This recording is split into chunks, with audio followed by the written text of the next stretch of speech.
Dicen que el Día de los Muertos no es una celebración, sino una puerta. Una noche en la que los vivos y los muertos caminan tan cerca que basta un susurro para cruzar. Esto ocurrió un 2 de noviembre, en un pueblo del sur de México al que ya nadie quiere nombrar.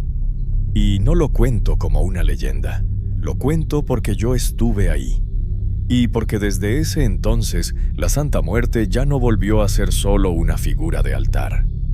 Todo empezó con un altar, no uno común, no uno de flores bonitas y veladoras tranquilas. Era un altar escondido, levantado en una casa al borde del panteón, donde la humedad se metía por las paredes como un aliento frío. Nadie del pueblo quería pasar por ahí después de las 7 de la noche, ni los borrachos, ni los perros. El altar pertenecía a una mujer llamada Tomasa. Decían que desde joven le rezaba a la Santa Muerte, pero no como los demás, no para protección, no para salud. Le pedía favores que nadie más se atrevía a mencionar en voz alta, cosas que no se le piden a la muerte sin pagar un precio. Ese año, el 2 de noviembre, Tomasa preparó su altar como nunca antes.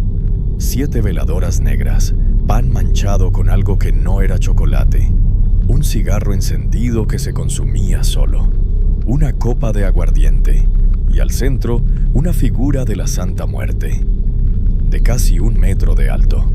Los ojos no eran de yeso, eran de vidrio y reflejaban la luz como si estuvieran vivos. A las 11 de la noche, los vecinos empezaron a escuchar golpes dentro de esa casa. Golpes lentos, pesados, como pasos. Pero Tomasa vivía sola desde hacía años. La gente primero pensó que eran cohetes, luego pensaron que era viento. Hasta que un grito cruzó todo el callejón como una cuchillada en el aire. Gritó solo una vez. Después, silencio.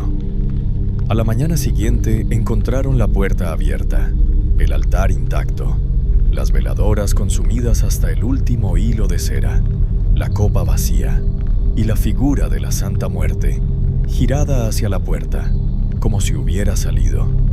Tomasa nunca volvió a aparecer, pero eso apenas fue el inicio, porque esa misma semana empezaron los sueños. Sueños compartidos. La primera fue una niña de 8 años.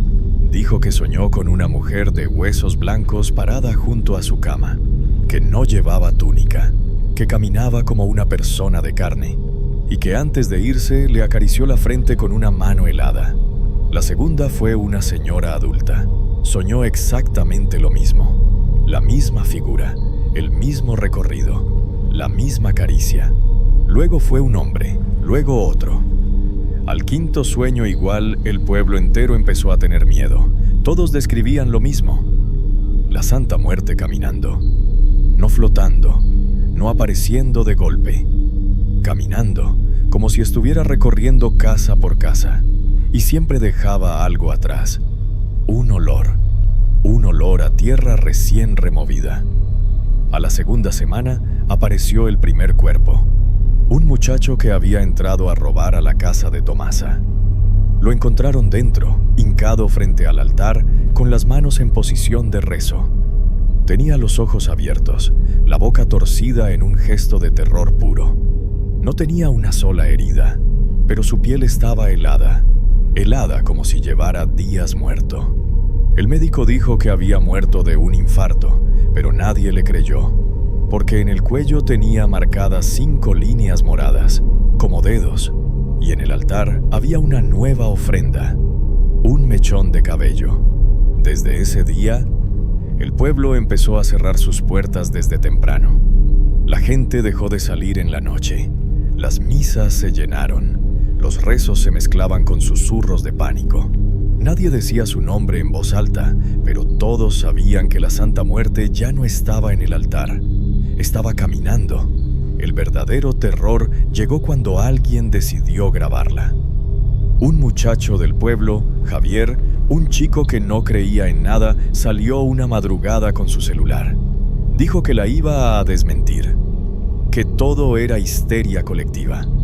A las 3:13 de la mañana, su cámara captó algo. No una sombra, no una silueta, una figura completa, alta, delgada, con los huesos visibles bajo una piel pálida como cera, vestida con una túnica oscura que no se movía con el viento, caminando por la calle principal, dejando huellas húmedas en la tierra. El video dura exactamente 9 segundos. En el segundo 8 la figura gira la cabeza, mira directo a la cámara y sonríe. Después de subir el video, Javier desapareció. Su celular fue encontrado al día siguiente sobre el altar de Tomasa, encendido, grabando. Y la estatua de la Santa Muerte ya no estaba ahí, solo quedaban los ojos de vidrio mirando al techo. Y en ese momento todos entendieron la verdad. Esto no era una aparición, no era una manifestación, era una recolección. Y el Día de los Muertos todavía no terminaba. La desaparición de Javier terminó de quebrar al pueblo. Nadie volvió a salir de noche. Las puertas se cerraban antes de que cayera el sol.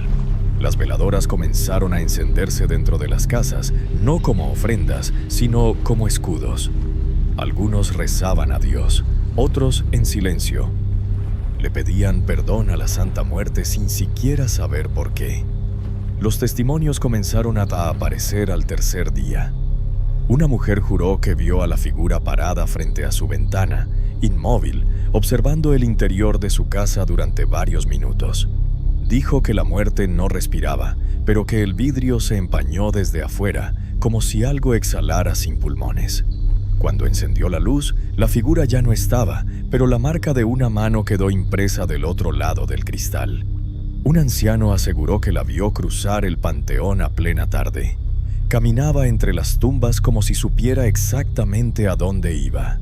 Él intentó seguirla, pero cada paso que daba, la figura se alejaba más sin aumentar la velocidad. De pronto, desapareció frente a una tumba recién abierta que no tenía nombre. Un niño dijo que la Santa Muerte entró a su cuarto por la puerta, como si fuera una persona normal. No atravesó paredes, no apareció de la nada. Giró la perilla. Entró, se sentó al borde de su cama y le habló al oído con una voz que no sonaba como voz, sino como tierra cayendo sobre madera. Esa misma noche, el padre del niño no despertó.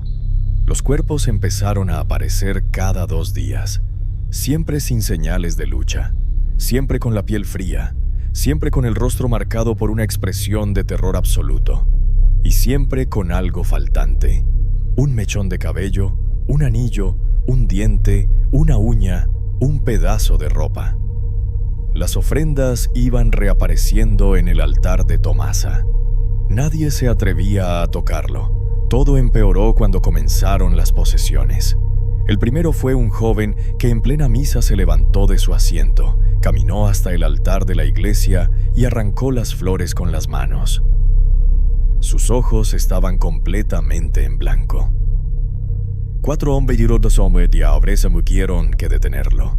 Cuando por fin cayó al suelo, solo dijo una frase antes de perder el conocimiento: «Ya viene por todos». Después fue una mujer, luego un adolescente, luego un taxista. Todos decían haber sentido algo entrarles por la boca mientras dormían. Algo frío, algo pesado, algo que no era un espíritu, sino una presencia completa.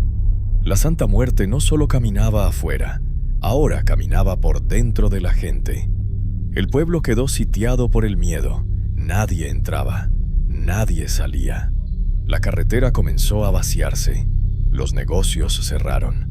Los perros aullaban de noche sin motivo. Los animales aparecían muertos sin una gota de sangre, con los ojos abiertos mirando al cielo. Fue entonces cuando la hermana de Tomasa apareció. Llegó una tarde, sin avisar. Nadie la había visto en años. Dijo que venía porque ya no aguantaba los sueños, porque cada noche veía a su hermana de rodillas frente a la Santa Muerte, llorando, suplicando que detuviera algo que ya había sido pagado. Fue ella quien lo confesó todo. Tomasa había hecho un pacto meses atrás. No pidió dinero, no pidió venganza, pidió algo peor. Pidió que la muerte caminara por el pueblo para cobrar una deuda antigua que, según ella, nadie había querido pagar. Pidió que los muertos regresaran, pero no como recuerdos, como presencia. Y a cambio, ella ofreció su propia alma. Pero la Santa Muerte no aceptó solo una, aceptó todas las que quisiera tomar, y ahora venía por el resto. Cuando terminaron de escuchar la historia, el viento apagó todas las veladoras del altar al mismo tiempo, y en la pared, detrás de la figura, comenzó a aparecer una sombra que no pertenecía a nadie. Ese fue el anuncio. La noche del Día de los Muertos todavía no había terminado, y la verdadera cosecha estaba por comenzar. La tarde del 2 de noviembre cayó sobre el pueblo con un peso distinto. El cielo no se oscureció de golpe, sino lentamente, como si algo lo estuviera cubriendo desde arriba. No había nubes, pero la luz se volvió gris. El silencio se extendió por las calles como una enfermedad. Nadie encendió música, nadie sacó sillas a la banqueta, nadie celebró. Aquella noche, allí, el pueblo entero entendió que no era una fiesta lo que se acercaba, sino una sentencia. A las 7 en punto, las campanas de la iglesia comenzaron a sonar solas. El sacristán juró que nadie había tocado las cuerdas. Las campanadas fueron lentas, pesadas, como si marcaran los pasos de algo que se aproximaba desde lejos. Con cada golpe, las veladoras dentro de las casas temblaban. Algunas se apagaban sin motivo, otras ardían con una flama azulada que nadie había visto antes. En el panteón, la tierra comenzó a moverse. No fue un temblor, no fue un deslave, fue un movimiento lento, como una respiración profunda bajo las tumbas. La gente que miraba desde lejos vio cómo algunas cruces se inclinaban solas, cómo la tierra se abría en pequeñas grietas delgadas como venas. Y en medio de ese murmullo subterráneo comenzó a escucharse un sonido que nadie pudo confundir. Pasos. Salían del panteón. A las 8 de la noche, la primera figura fue vista cruzar la calle principal. Era una sombra con forma completa, con peso, con volumen. Caminaba despacio, arrastrando apenas los pies. Detrás de ella, venían otras. 1, 2, 3. Siluetas sin rostro definido, figuras humanas incompletas, cuerpos que parecían armados con recuerdos rotos. Y al frente de todas, caminando con calma absoluta, iba ella. La Santa Muerte no llevaba túnica esa noche. Su cuerpo de hueso estaba cubierto por una piel blanca, tensa, como cera derretida que se hubiese endurecido de nuevo. Sus ojos de vidrio reflejaban las luces de las casas. No flotaba, no se deslizaba. Caminaba como camina cualquier persona, paso a paso, como si disfrutara el trayecto. A donde ella miraba, las puertas comenzaban a abrirse, no con violencia, no con golpes. Se abrían solas, despacio, como si desde adentro las estuvieran esperando. Los gritos comenzaron a escucharse por todo el pueblo, gritos aislados al principio, después en oleadas. Algunos rezaban, otros pedían auxilio. Otros solo gritaban sin palabras. La señal de los teléfonos se perdió de golpe. Las calles quedaron a oscuras cuando la electricidad se cortó sin explicación. Solo quedaron las veladoras. La Santa Muerte se detuvo frente a la casa donde antes vivía Tomasa.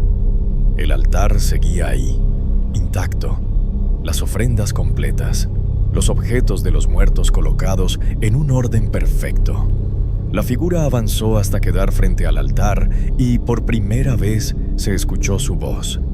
No salió de su boca, salió de todas partes, del aire, de las paredes, del suelo.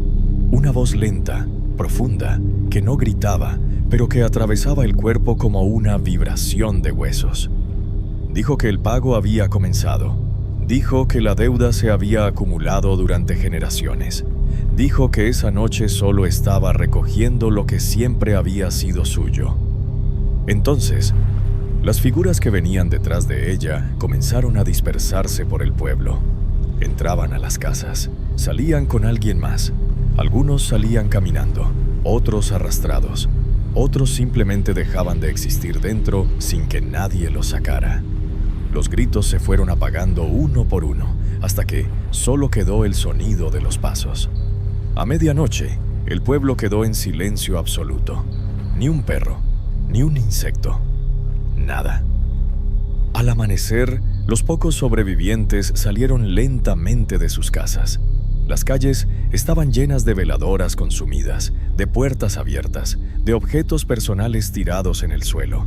Muchas casas estaban vacías, otras tenían cuerpos sentados en sillas, en camas, en el suelo, con los ojos abiertos mirando a la nada.